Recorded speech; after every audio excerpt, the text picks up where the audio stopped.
umat manusia di akhir zaman. Sudah banyak dijelaskan dalam hadis-hadis Rasulullah. Salah satu hadis yang menerangkan itu adalah sebagai berikut. Tidaklah diutus seorang nabi, melainkan dia mengingatkan kaumnya tentang si buta sebelah sang pendusta. Ketahuilah, Dajjal itu buta sebelah dan Tuhan kalian tidak buta sebelah. Di antara dua matanya tertulis kafir. Hadis riwayat Bukhari.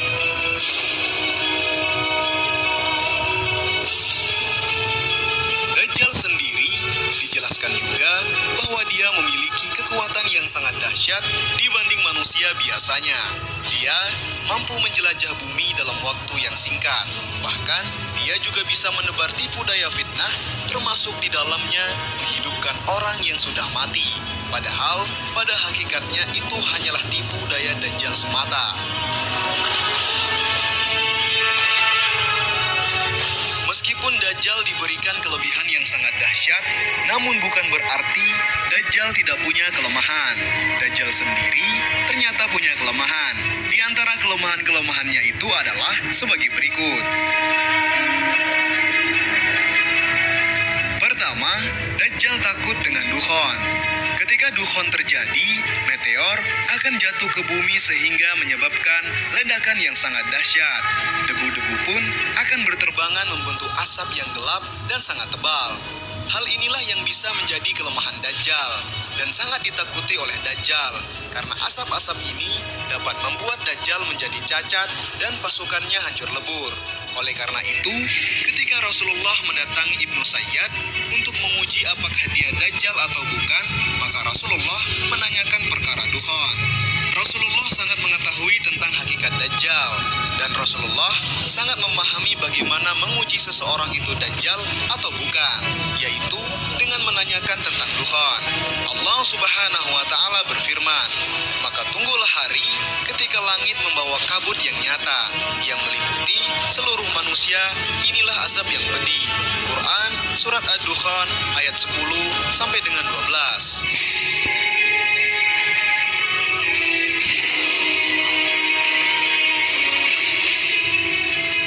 Kedua, Dajjal tidak sanggup membunuh orang mukmin yang taat dan pemberani untuk kedua kalinya.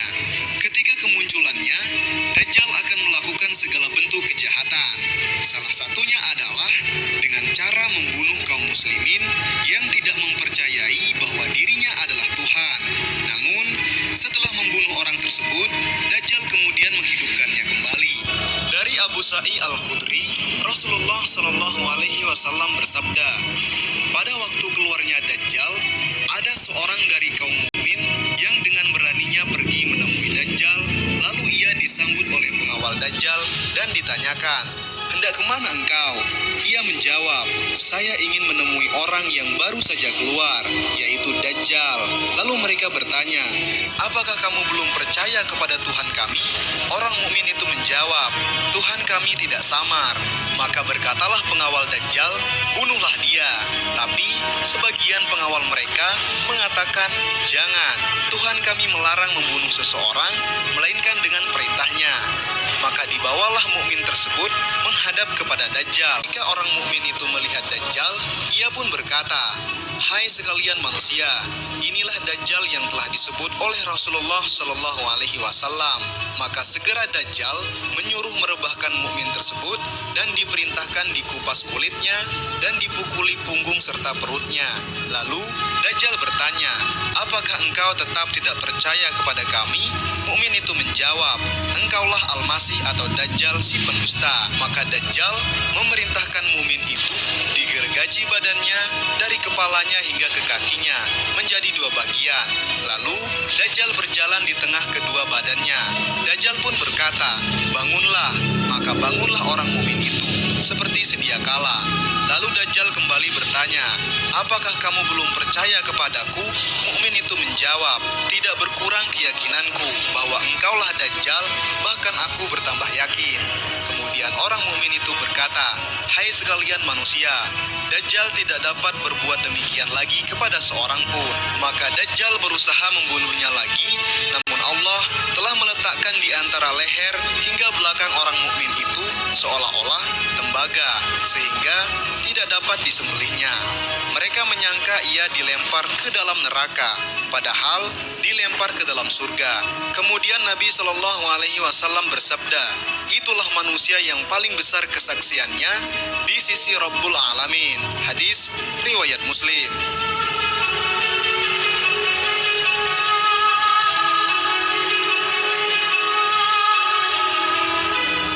Ketiga, Dajjal tidak akan mampu melawan Nabi Isa alaihissalam. Kelak, di hari kiamat akan terjadi pertempuran besar melawan Dajjal. Ialah Nabi Isa yang ditakdirkan melawan dan membunuhnya. Saat ini, Nabi Isa alaihissalam berada di langit dan akan turun saat hari pertempuran itu tiba. Di hari itu, Nabi Isa akan turun di kota Damaskus. Tepatnya, turun di sisi Menara Putih, sebelah timur ibu kota Suriah. Ketika turun, kedua tangan Nabi Isa berada di antara sayap-sayap dua malaikat. Jika Nabi Isa menundukkan kepalanya, maka akan keluar tetes air darinya. Jika beliau mengangkat kepalanya, maka akan mengalir bulir-bulir air bening layaknya mutiara. Orang kafir yang mencium aroma nafas sang Nabi akan tewas seketika. Turunnya Nabi Isa alaihissalam sangat dinanti-nanti oleh orang yang beriman. Pasalnya, bertahun-tahun bumi dan segala isinya mengalami kerusakan parah akibat Dajjal. Manusia bermata satu itu membawa fitnah yang sangat besar, fitnah yang tak pernah dialami oleh manusia sebelumnya.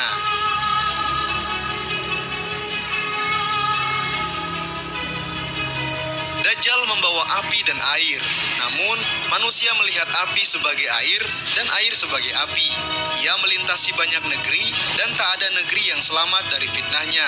Hanya dua kota yang selamat dari Dajjal, yakni Mekah dan Madinah, karena kedua kota suci tersebut dibentengi oleh para malaikat. Dajjal melintasi setiap penjuru negeri. Ia bergerak sangat cepat, layaknya hembusan angin. Manusia yang mengikuti Dajjal akan aman karena Dajjal menyuruh bumi mengeluarkan tanaman dan menyuruh langit untuk menurunkan hujan. Tak ada yang bisa dilakukan langit dan bumi kecuali menurutinya. Sementara manusia beriman yang menolak menjadi pengikut Dajjal akan berakhir sengsara. Dajjal akan membuat negeri mereka kering hingga mereka tak memiliki harta sedikit pun. Mereka sekarat karena kelaparan dan kehausan. Fitnah itu dialami penduduk bumi selama 40 hari 40 malam. Namun, terdapat hitungan hari yang berbeda dari biasanya. Ada satu hari yang lamanya seperti 1 tahun, sehari lain lamanya seperti 1 bulan, dan satu hari lagi lamanya seperti 1 pekan. Adapun hari-hari lainnya berjalan seperti biasa selama 24 jam. Tak ada satu hari pun yang dilewati kaum beriman kecuali kesengsaraan. Karena itulah, turunnya Nabi Isa alaihissalam menjadi momen yang ditunggu-tunggu oleh orang-orang beriman. Beliaulah sang juru selamat yang sangat diharapkan kehadirannya.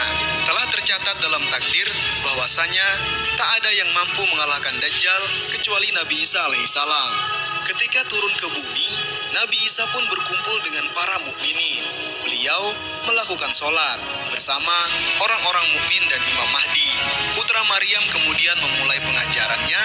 Dajjal kabur melarikan diri karena tahu ajalnya telah ada di depan mata. Nabi Isa pun berhasil menangkap Dajjal di kawasan Bablut di Palestina. Beliau pun segera membunuh Dajjal, si penyebar fitnah dan kerusakan itu. Begitu melihat Isa, si Dajjal meleleh hancur bagaikan garam yang mencair. Sekiranya ia membiarkannya, sudah tentu musuh Allah itu hancur meleleh. Namun, Allah membunuhnya melalui perantara tangan Nabi Isa alaihissalam. Sehingga Nabi Isa menunjukkan kepada kaum muslimin darah Dajjal yang masih segar menempel di ujung tombaknya. Kematian Dajjal menjadi kabar gembira yang luar biasa. Tewasnya Dajjal melahirkan keamanan dan kesejahteraan di muka bumi. Manusia kembali hidup damai dan tentram. Bahkan sepanjang sejarah manusia, saat itulah masa paling sejahtera di muka bumi. Tak ada sedikit pun pertikaian, permusuhan, ataupun kejahatan. Dipimpin Imam Mahdi, mereka hidup dalam kesejahteraan dan kedamaian. Adapun Nabi Isa wafat setelah menjalankan tugas beliau untuk membunuh Dajjal.